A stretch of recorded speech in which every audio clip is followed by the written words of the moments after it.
Good afternoon, and thank you for joining the California Cannabis Industry Association's week of webinars. My name is Josh Drayton, and I am the Communications and Outreach Director for CCIA. For those that are attending that are not members of CCIA, just a little bit about us. We were founded in 2013 as a trade association for the cannabis industry. We do represent all different license types, every region of the state, as well as ancillary services. Since we formed in 2013, we've been directly involved in policy reform, both at the state and local levels, which is what we continue to focus on today. A little bit about our week of webinars. They will all be recorded. They will be available on our resource page starting next week. So just to give you a quick run through, on Monday, we did take a look at a legislative update with our Senior Policy Director, Amy Jenkins, as well as Nicole Elliott from Governor Newsom's office. On Tuesday, we did a risk management webinar, really focused on insurance policies, dealing with state of emergency, COVID-19, as well as some of the other insurances available during these times that we've had of robberies and whatnot. Yesterday, we had a federal update, really taking a look at the relief programs that are coming out of our federal government, what we can expect in the coming weeks, looking at safe banking and the HEROES Act. Today, we'll be looking at business development and adaptation through the lens of COVID-19, as well as this very unique 2020 year that we're involved in. And then tomorrow from 12 till 2, we'll be taking a look at social equity programs. The first hour is going to be focused on the state of social equity, what's happening at the state level. That second hour from about 1 till 2, we'll be looking at the latest developments in Los Angeles with our partners from the Social Equity Owners and Workers Association. So with that being said, I do want to encourage everyone to stay engaged. Again, this is a very unique year that we're going through. We are getting ready to submit a document of regulatory recommendations. So stay tuned for all of that in the coming weeks. Do jump onto our website. We do upload resources from all 3 licensing authorities on a regular basis, as well as the white papers that are created out of our committees. We are also offering right now a 20% discount for new members to CCIA. So jump on to join CCIA, or you can go directly just to our website, cacanabisindustry.org, to check out all of those resources. So at this point, I'd like to turn it over to CCIA's President of our Board of Directors, Conrad Gregory, who will be moderating today's webinar. Thank you for joining. Great, thank you, Josh. Hello, everyone, and welcome to day 4 of California Cannabis Industry Association's week of webinars. I'm Conrad Gregory. I'll be the moderator for today's panel. Currently, I'm the board president for CCIA, and I also run government relations and compliance for Harborside. We're giving you a bit of a mid-year update as to the state of the cannabis industry in California. And frankly, it's turned out to be a tumultuous and unpredictable year. And so today I'm glad to be joined by a panel of experts here that'll be looking at business development and adaptation as we work through a year that's been really marked by a number of different crises, both ongoing and increased crises as we move along. Just to help get this done, we've got a lovely panel here, and they're going to be introducing themselves shortly. In terms of the webinar itself, we'll be taking questions as they come in, so feel free to type in your questions, and we'll get to as many as we possibly can in the time. With that, you know, the panel is really going to be looking at a pretty broad a number of topics, even from operational pivots for health and safety, you know, all the way to how businesses are responding to the capital crunch, right? The changes in the capital markets that have affected how businesses have developed and what they've done with their business models. So with that, I'd like our panelists to introduce themselves and their companies, and we'll take it from there. So Michael Wheeler, I'll start with you. Thanks so much, Conrad. It's a pleasure to be here today. And for the audience, it's great that you all could join us as well. Spend your lunchtime with CCIA today. My name is Michael Wheeler, and I'm the Vice President of Policy Initiatives at Flowcana. And Flowcana is a supply chain company that basically sources, in similar to the coffee co-op model, sources all of its products from small cultivators up in the Emerald Triangle, and then does all of the packaging and grading and puts those into different sales channels and sends them throughout the state to about 500 retail partners that we've got. I'm pleased to be here today. My experience, my entire career is in public policy. I joined cannabis in 2017. Prior to that, I've been in energy policy for about a decade, and both at state and federal level. So excited to be here and excited to see the progress that we're hopefully able to make here this year in cannabis in California. Great, thank you, Michael. We'll go to our next Michael Bonello from Poseidon. Thank you, and thank you for having me today. I'm Michael Bonello. I'm a managing director at Poseidon Asset Management, and we are a investment firm that has been 100% focused on cannabis and hemp since we launched in 2013.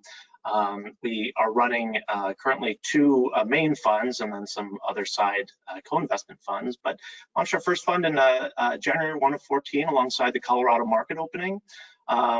Originally focused on the ancillary side of the business, and then very shortly thereafter got into plant touching side of business as well. We ended up launching our second fund at the end of 2018 and recently closed that fund to new investors in March of this year, right in the middle of the beginning of COVID, which was an interesting time to talk to investors. That fund is currently allocating capital to operators both inside and outside of California. My own personal experience, both inside in cannabis and outside of cannabis, I have about an 18-year track record in the finance industry, working a lot with high net worth investors and family offices. I got into cannabis originally in 2013, doing some pro bono work for companies who were trying to navigate the industry, how to set up a business, the regulatory landscape, and then jumped fully in 2018 and have been with Poseidon since that time. So I look forward to the discussion today, and thank you for having me. Great, thank you, Michael. We do have one more panelist, and currently she's only available by audio for the time being due to some technical difficulties, but Anna Ray from NorCal Cannabis, if you would like to introduce yourself and your company, thanks. Hi everyone, I'm Anna Ray Grabstein. I'm the Chief Compliance Officer of NorCal Cannabis, and I am having technical difficulties today, which is not like me, highly frustrating and embarrassing. So forgive the frustration in my voice. I have been in and around the cannabis industry for over a decade. I started my career in cannabis as the CEO of the first testing lab to ever work with the cannabis industry in a non-law enforcement adjacent way. And since then, I've worked across the supply chain and now sit in the seat at NorCal Cannabis, where I oversee all of our licensing, our operational compliance, our government affairs, external communications, and I do a lot of work internally, also working with our people management. So heavily involved. NorCal Cannabis, I should say, is a cannabis ecosystem in that we touch many different areas of the supply chain. We cultivate and we package our cultivated products into branded products that we self-distribute ourselves.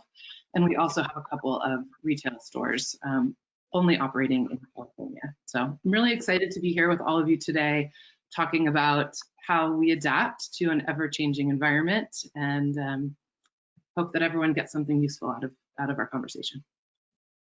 Great. Wonderful. Thank you, Anna Ray. And feel free, if your camera issue works out, just pop right in. No need to ask for permission. So to kick things off, I think it's best that we start by looking at adaptation and responses to the overlapping crises that have sprung up this year.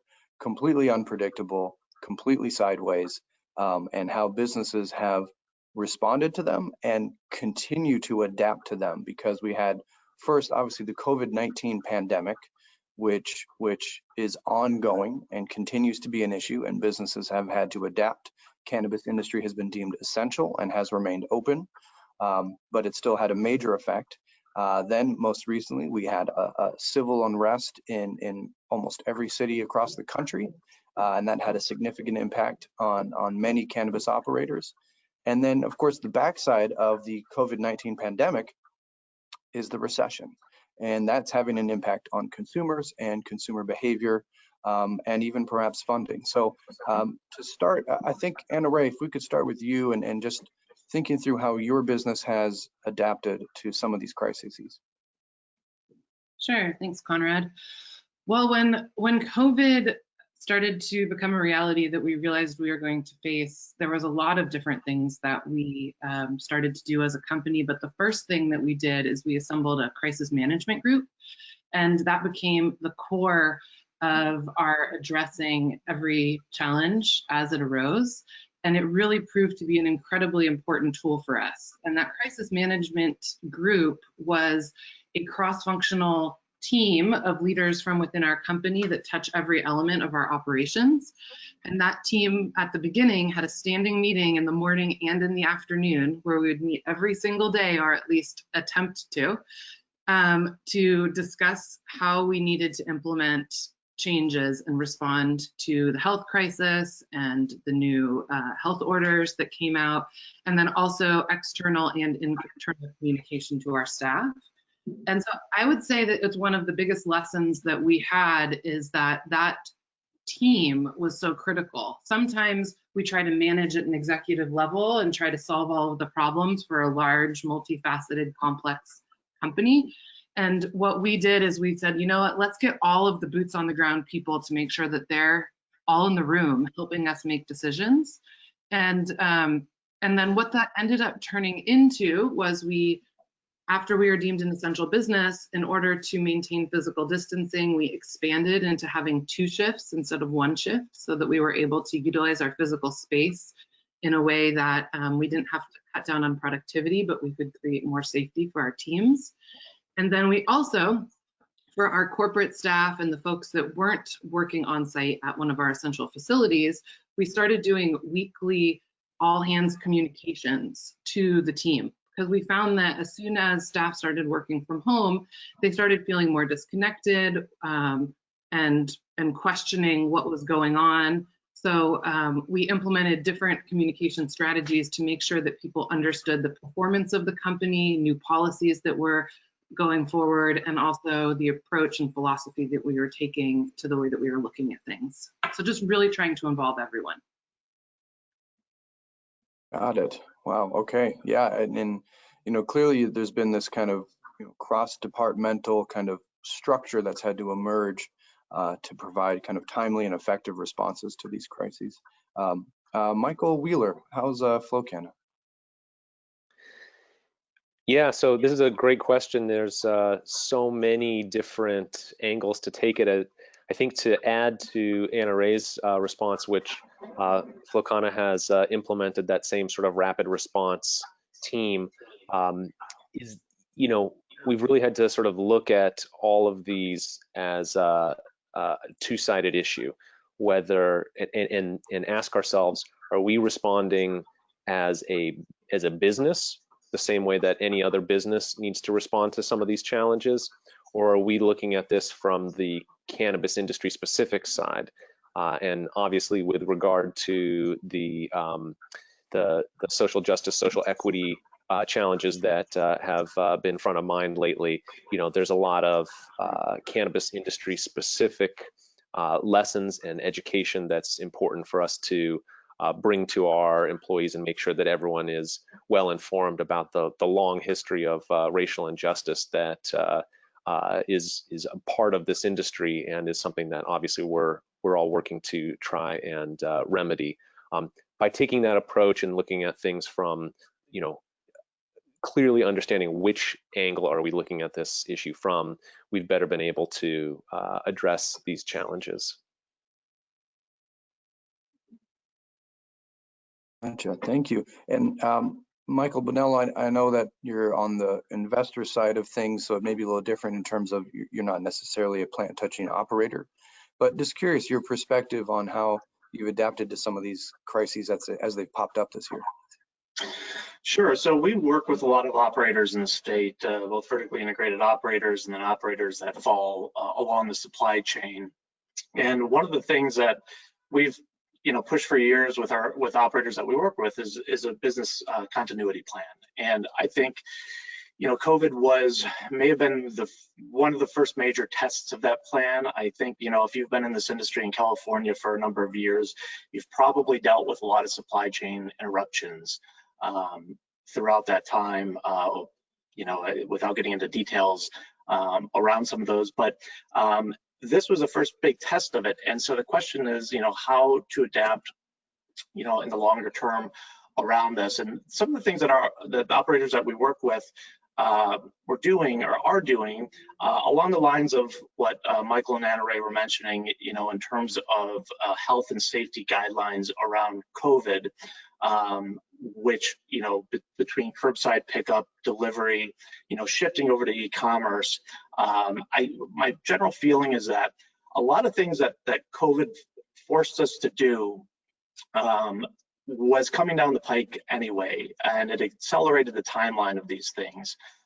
Getting into the e-commerce side of things, delivery, was something that was coming down the pike, and a lot of operators were already shifting over to that. That accelerated those plans. Getting into security upgrades around, looters and things of that nature.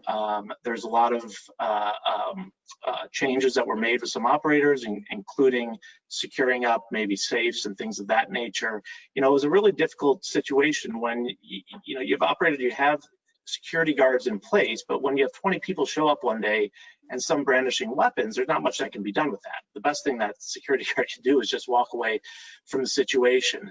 And so, taking that approach and knowing that these things can happen, I think there's a lot more security that is going into, or a lot more planning going into, how can we secure our product and our cash that is being held on site, which is something we'll get into later in the conversation. But without banking, it makes it very difficult, and it makes us a big target.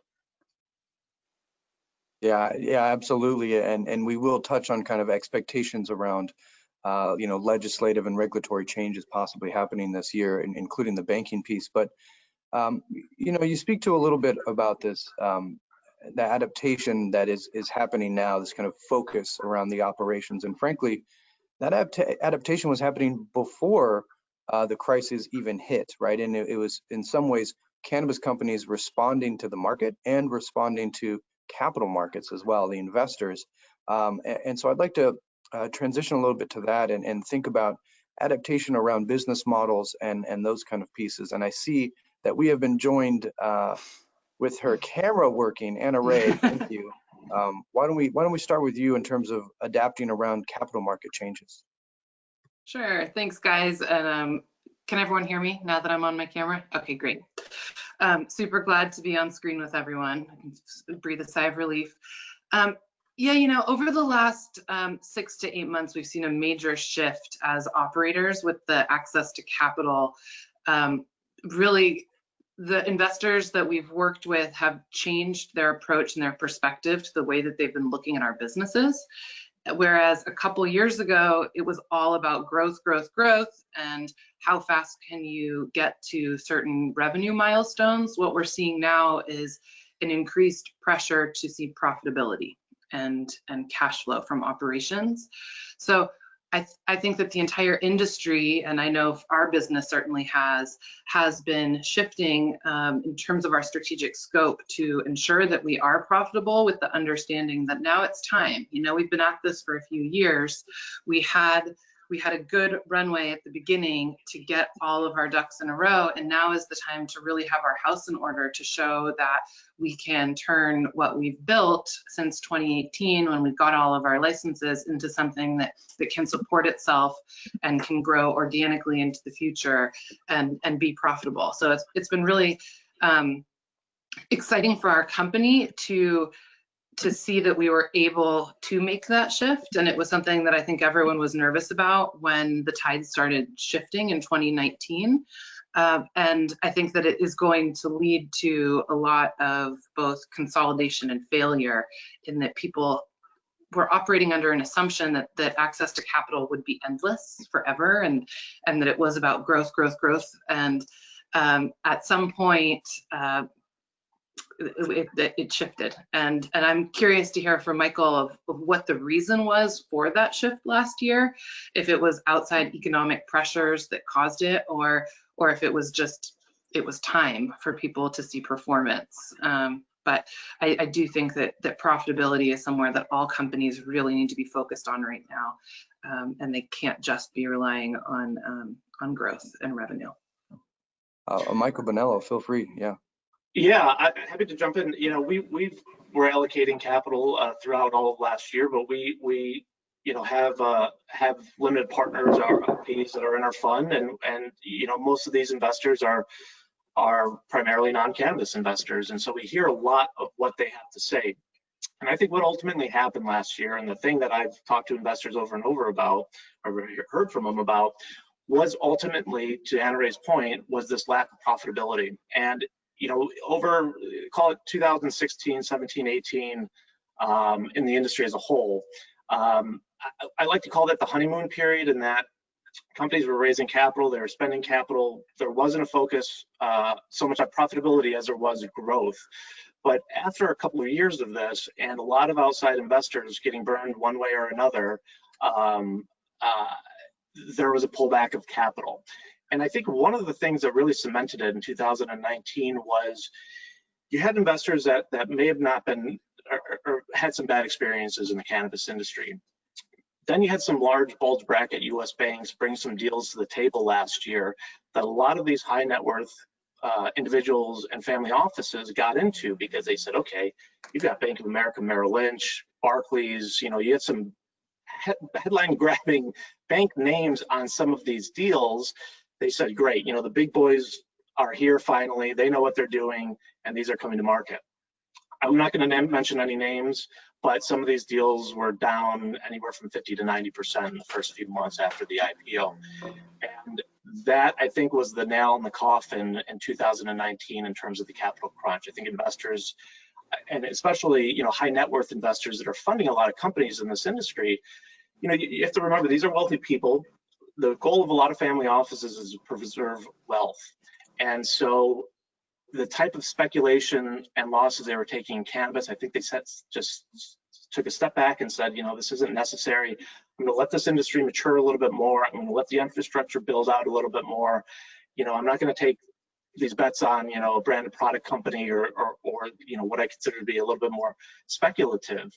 And I think there was a lot of question around, cash burn. And to Anna Ray's point earlier, there was just money coming into this industry nonstop in 17 and 18, and you could burn that capital and go out and get another raise done pretty quickly. And because of this capital crunch, it's forced a lot of things. And we thought 2020 was going to be a very monumental year for this industry. There's a lot of shakeout that we thought was going to happen. This is all pre-COVID. We thought there was going to be more consolidation. And I think what's happening now on at least the COVID side of things is that you're seeing this accelerated. But I will say, and my last point is, where we are today is a great, I'd say great position. It's a good position. It's a better position for companies raising capital, because this industry has been proven to a lot of investors. It was made essential. Consumer demand remains strong through all of this.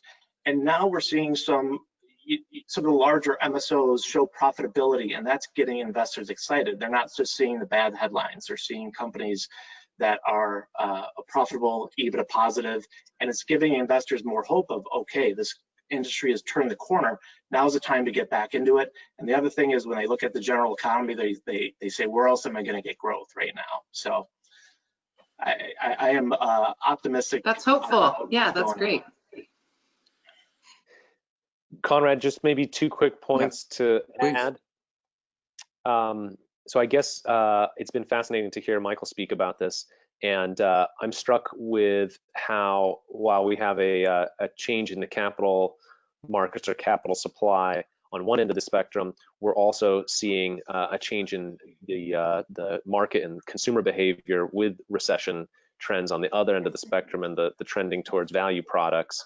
And with those both shifting simultaneously, one of the things that it becomes clear for any company to do is to really improve the internal efficiencies of the organization, to make sure that you have your communication structures and your decision-making structures as efficient and well-informed as possible, so that you can make those changes and you can make sure that there's not any fat in the system that you're wasting.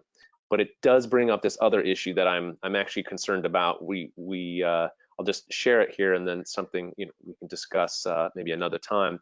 Is it sets up this this test, which is, we all knew that the gray market in California prior to 2018 was profitable, and the deal that was struck with Prop 64 was that there was going to be taxes at the state level and taxes at the local level, and prices would change, and regulation was going to cost money, and we assumed that it'll work out, it'll work itself out, and there's going to be enough in there that there'll still be profit available. But we haven't really answered that question as an industry yet. As we all work to become profitable and efficient organizations, we're hoping that the answer is yes, but I don't think we have that answer yet. And obviously, if the answer isn't yes, then there are some very challenging conversations to have with our state regulators about how do we turn this into profitable, because like an engine without oil, it grinds to a halt pretty soon. Yeah. I hear you. I will make the positive and silver lining optimistic statement that I do believe that even within the current constraints in the market, that profitability is possible. And I will say that speaking from a place that NorCal Cannabis has just recently become profitable, and I don't even know if we could have if we hadn't been pressured to make some changes that we had to through COVID. It's been this really interesting coming together of it's been a perfect storm. And so everybody has had to really become more efficient, optimize their teams, create systems that support simplicity. And I think the move towards looking at the value consumer is also about simplicity as well. And for us, it's been about the way that we've been looking at all of our SKUs that we've been bringing to market, and how do we do that in a way that is going to make it worthwhile, and also looking at utilization of the whole plant, of making sure that you can capture the best margin by looking at high margin and low margin opportunities within the SKUs that you offer to the consumer. So I think it is possible, and I think it's hard. There's a lot of work that has to get done to get there. And it's painful, and hopefully we get over some humps and we're able to make it so that we can see more upside to be able to do some of the really exciting, visionary, innovative work I think that a lot of companies in the market, like all of ours on this call right now, would like to pursue. Right, I do have a question coming in from the audience. And it ties in here. So what the audience is curious about is, so for some of the adaptations related to COVID-19, for instance, is that increasing possibly the cost of transactions with customers, or is it in any way, having an impact on margins or profitability? And kind of what I'm thinking in my mind is things like limitations on the number of people that can be in the store at a given time, slower possible transactions, anything like that. Any thoughts there?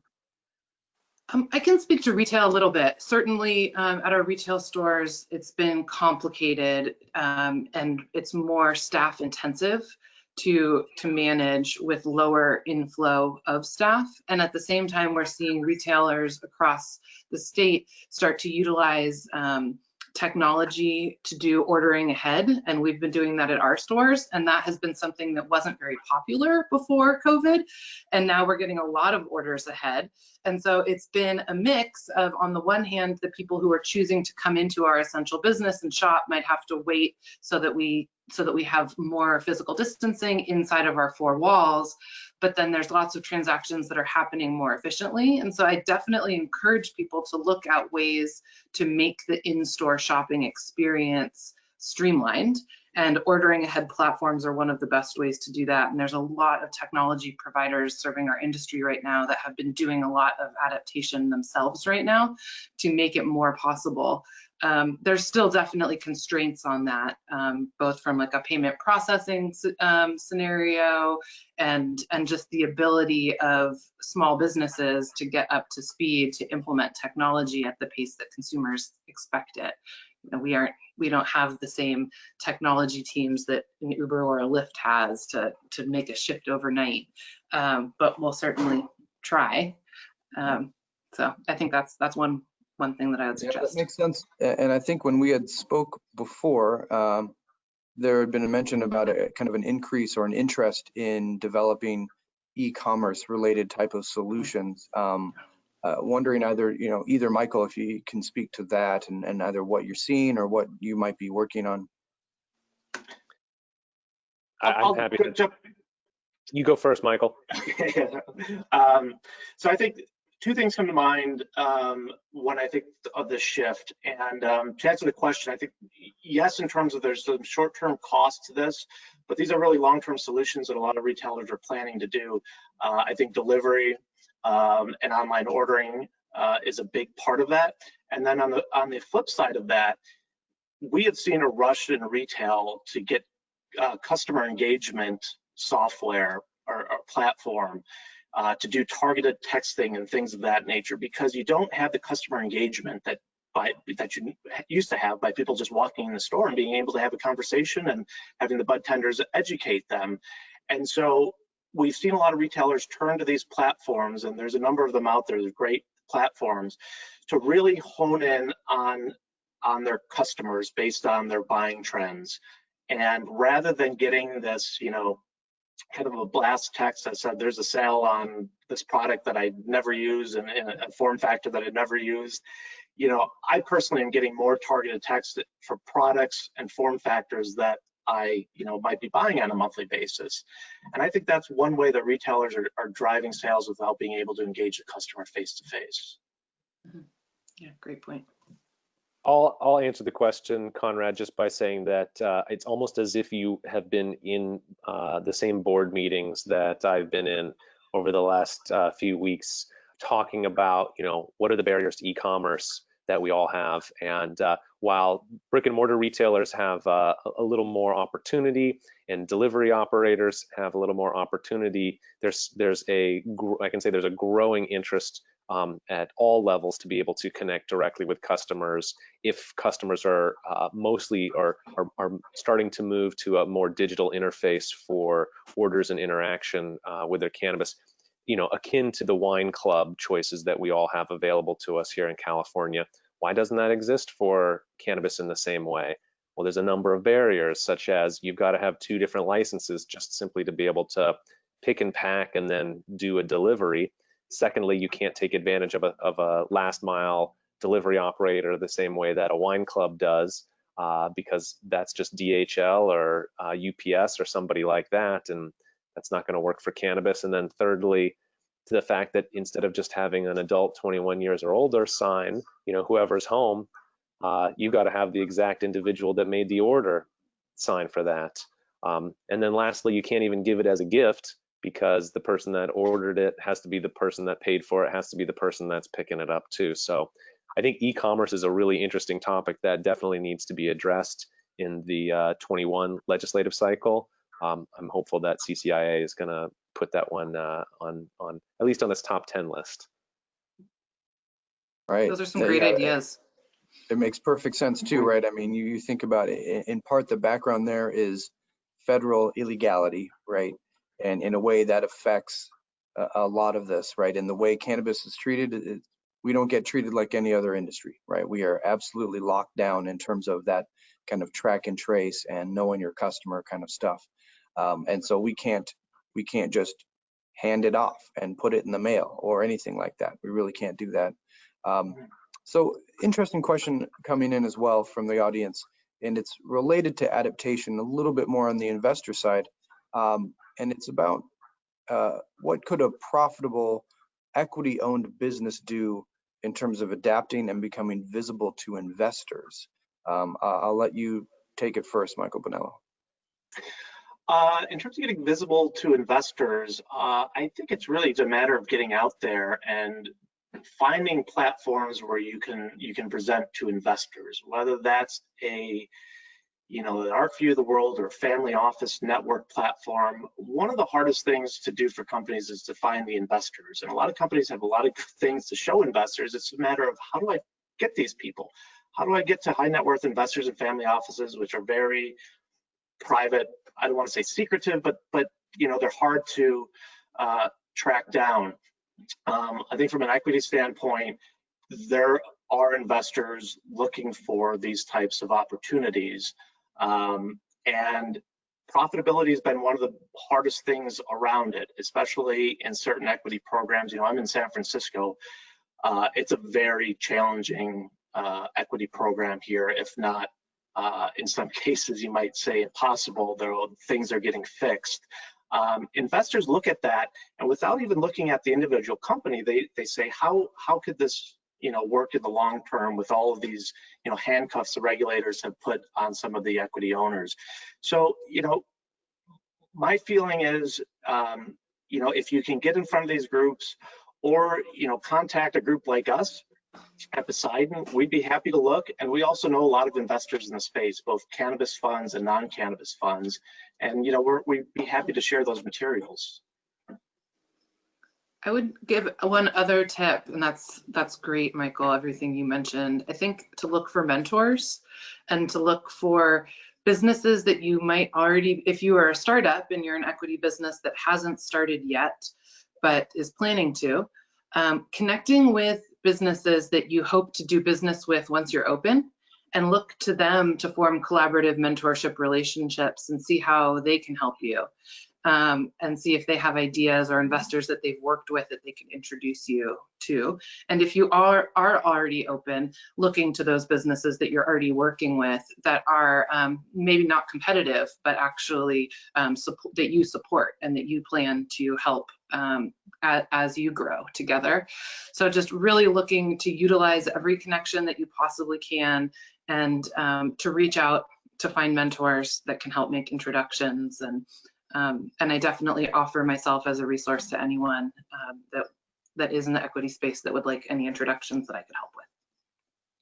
Yeah, absolutely. For everyone in the audience and folks later that will be watching this, after it's recorded and on the CCIA website, consider both CCIA and everyone on this panel, including myself, as a possible resource for reaching out and asking questions and looking for help, right? So I want to go back just a little bit to this idea of needing to find the path to profitability for these businesses. It's important for all businesses right now, because that is the change that is happening.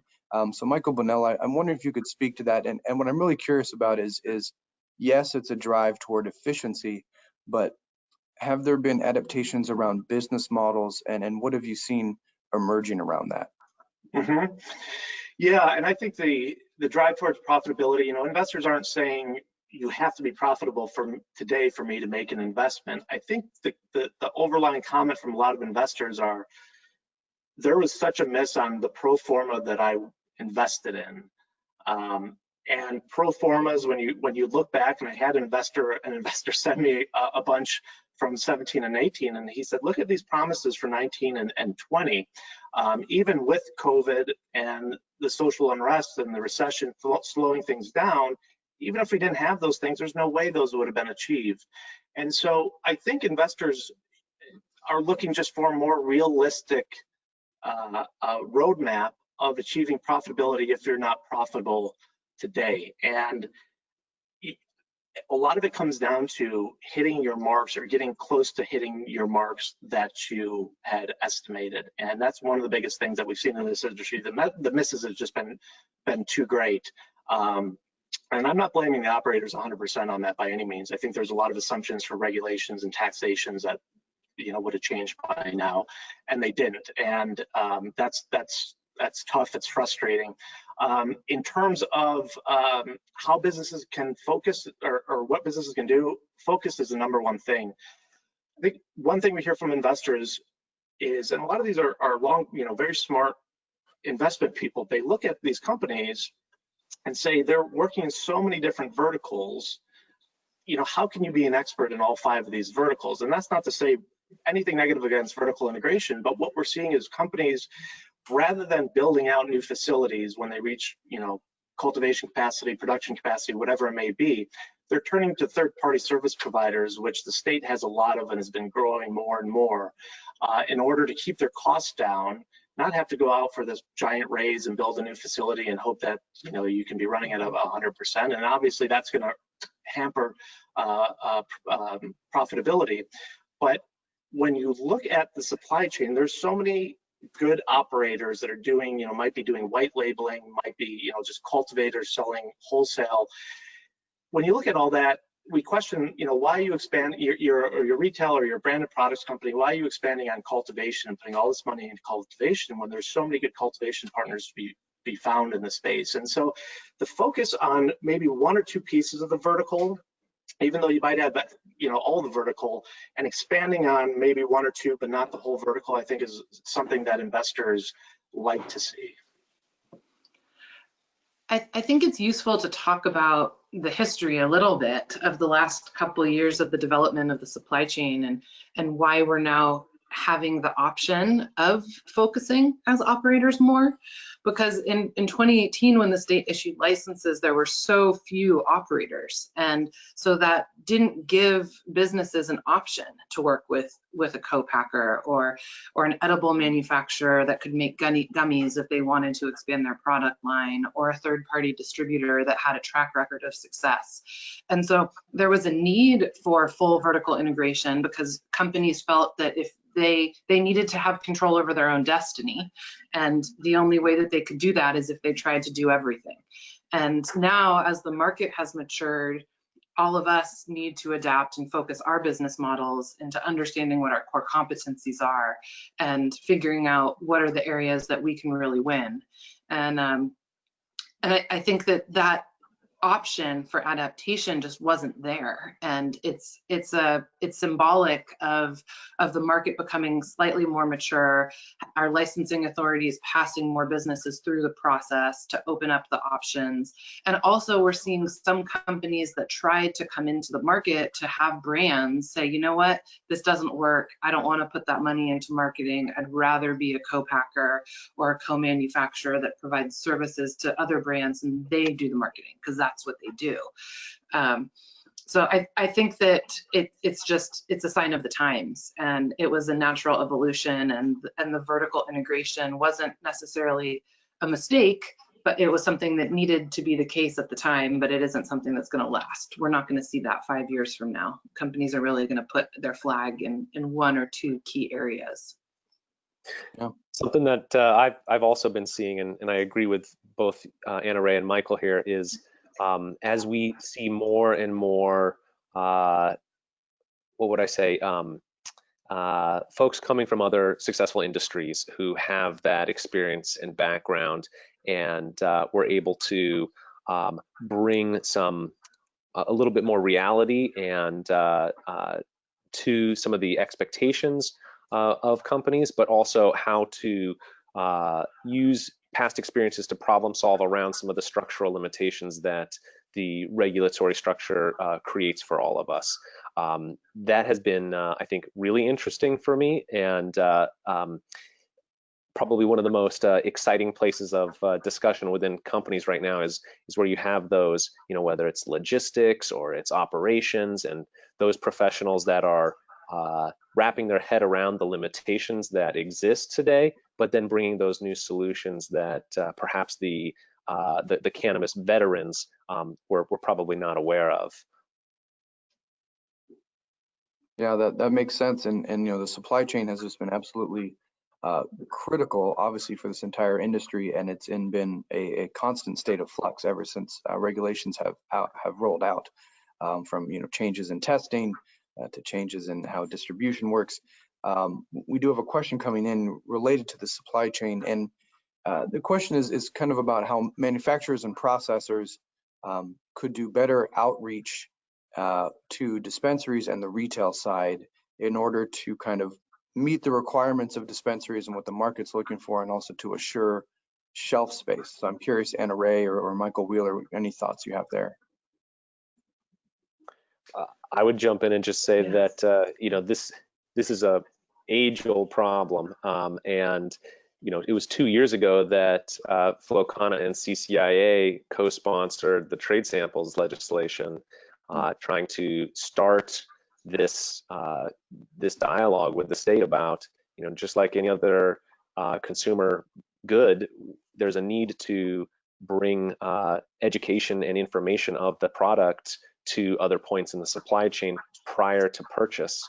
And today we still unfortunately don't have that. We're still working on that with the legislature and with our regulators. Without those tools, there are, you have to get really creative. Something that Flocana has done is to essentially have, these sort of buyer events where you get everybody to come back to your place, make it interesting and exciting enough, all expense paid, or farm to table dinner or what have you, to come up and observe, review, smell the product as much as possible, handle the products, and get familiar with them, instead of doing that scheduled stop at every single dispensary on your route, where the buyer may have 10 minutes to talk to you before they talk to the next guy or gal. And so it does require some creativity until we have a little more common systems as other industries. I love what Michael said. I think getting behind and help advocating for the trade sample bill is crucial. And I also want to point out, since this is a discussion about adaptation, our sales team has really had to change the way that they work with retailers since COVID started, because it really did used to be a very in-person, personal, hands-on, transactional type of relationship building, and we haven't had the opportunity to do that. And I think that everyone across the supply chain that's trying to launch a new product is probably feeling the constraints of that, because if you didn't have a pre-existing relationship with a buyer or a retail store, it is more difficult. I think that retail stores aren't necessarily taking on new products. They're trying to manage what they already know and what they have. And so as a manufacturer, I think you have a few different options. I think you have to be looking at really what you're trying to do, and do you want to maybe start collaborating and working with another company that has distribution that is complementary but not competitive to your own.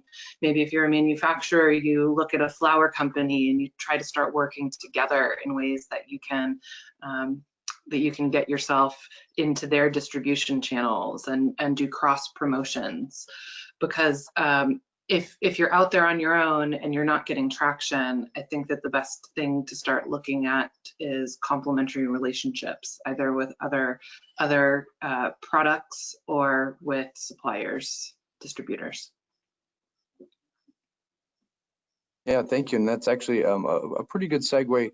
We don't have too much time left, but I did want to get a sense of, one, from each of you, what possibilities do you see this year for regulatory or legislative change to help the industry? Kind of what are you imagining? I'll even take, what are you hoping for? I think it's going to be very difficult. I think, everyone on the call is a CCIA member and are on some of the legislative calls. A lot of things have gotten pushed till next year on the state level. And there's a lot of things I'm hoping for. I'm just not holding my breath that anything's going to happen this year. On the federal level, I thought we had a good chance, a better chance for safe banking, especially post-COVID, because banking has always been, the naysayers in DC have said for years, it's a public health and safety issue.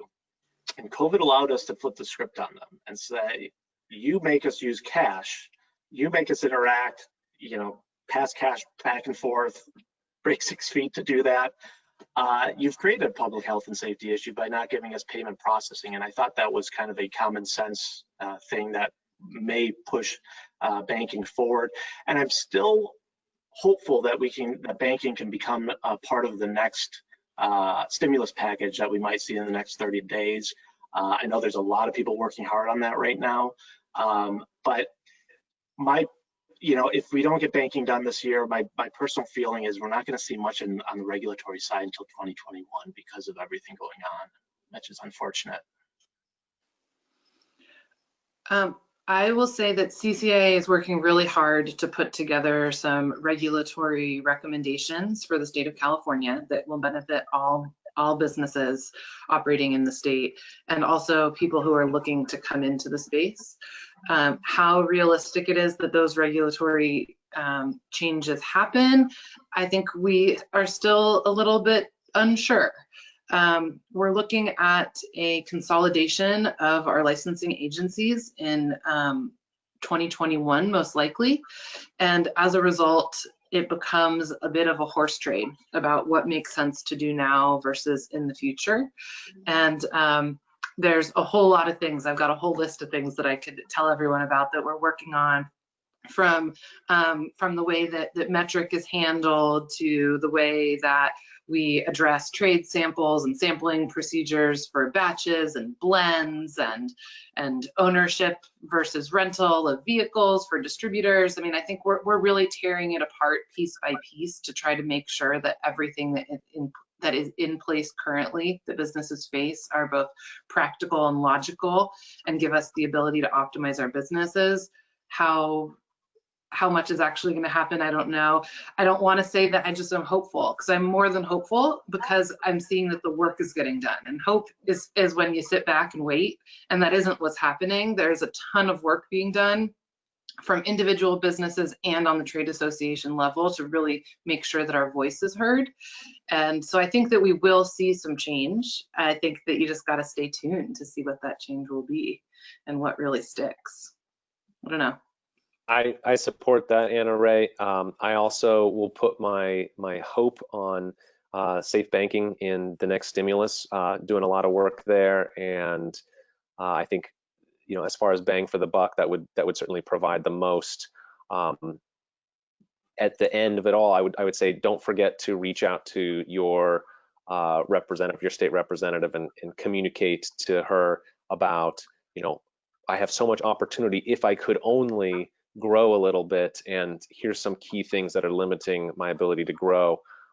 Even if we're not all asking for the exact same thing, just to be able to identify that there is still a lot of friction in the system that needs attention, that gives organizations like CCIA just a little more support to be able to focus on those top bang for the buck asks for the entire industry, likely in 2021, but of course we'll still pound for 2020.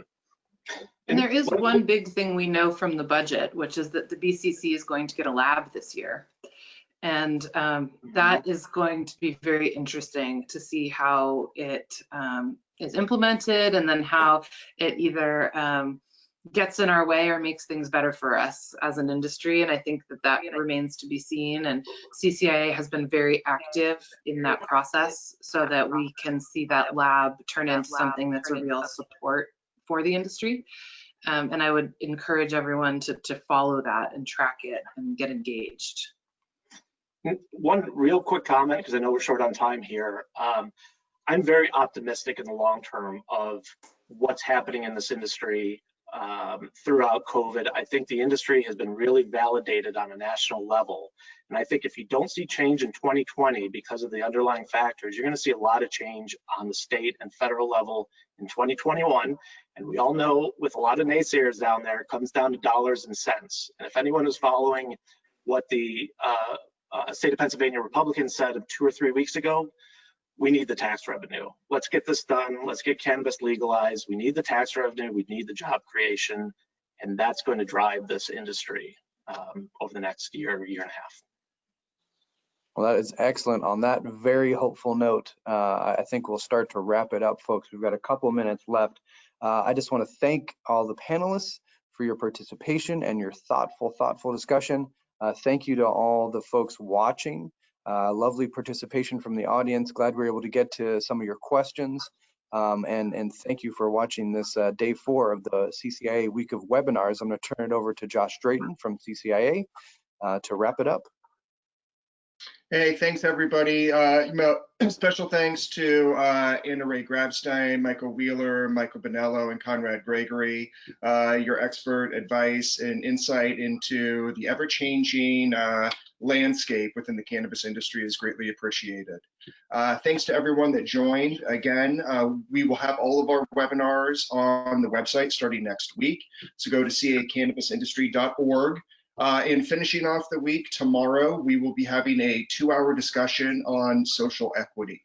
So please join us for that. You still have time to register. We'll be joined by Yvette McDowell, who chairs our Diversity, Inclusion, and Social Equity Committee, David Hua of Meadow, Amber Center of Supernova Women, Julie Crockett of MMLG, Ariel Clark of Clark Newbert, and then we will also have special guests from CCIA, which is the Social Equity Owners and Workers Association, and that'll be Kika Keith and Madison Shockley as we discuss the recent movements in LA and how to support social equity programs. So thank you all for joining us. Thank you. Thanks everyone.